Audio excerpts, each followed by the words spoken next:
still in the company of Darren Ganga in studio, so too Ajit Agarkar. But even before I get the two of you, I'm sure Graeme Swann already thinks the World Cup's in their bag. So let's go straight to Cardiff, shall we, where Alexis Nunez is waiting. I don't think there'll be Bangladeshi flags flying now or drums playing in the background. So let's go to a quiet Cardiff, where the not-so-quiet Alexis is with the not-so-quiet Graeme Swann.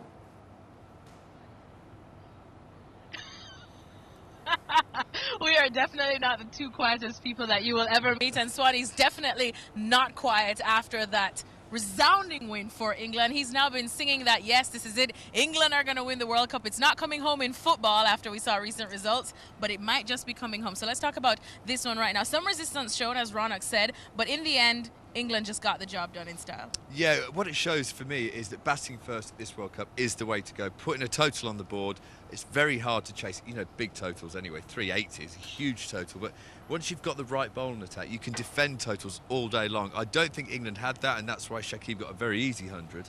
I think Bangladesh did quite well to get near 300, but I still stand by my words that Moeen Ali should have played. It would have been a more resounding victory for England. They looked very one-dimensional with the ball.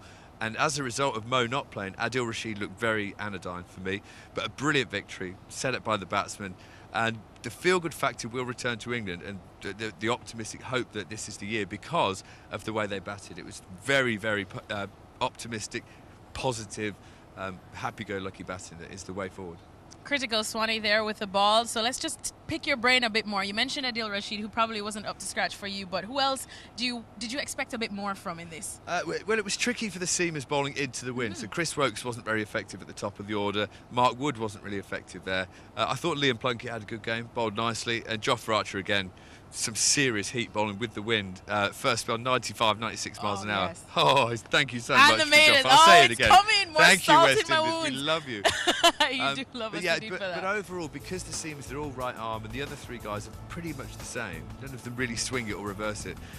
It's just too one-dimensional for me. All right, well, if I have to bring the morale down just a tad, it is the worry that you mentioned in our mid-innings show about Joss Buttler. He didn't end up feeling there for that. We saw Johnny Bairstow behind the stump. So we know that England are spoiled for choice, though. So how worried will they be about this? Of course, we are expecting updates on that injury to Joss Buttler. I think he's the one player that England cannot afford to lose because of his power and his dominance. We saw a 60 hit today off the back foot. It was like a straight drive for 6. It's a short boundary, but only AB de Villiers plays that shot. Joss has watched him do it, think, well, I can do that, and he's hit it further than AB would. So he's the guy who could always get you 100 in the last 10 overs.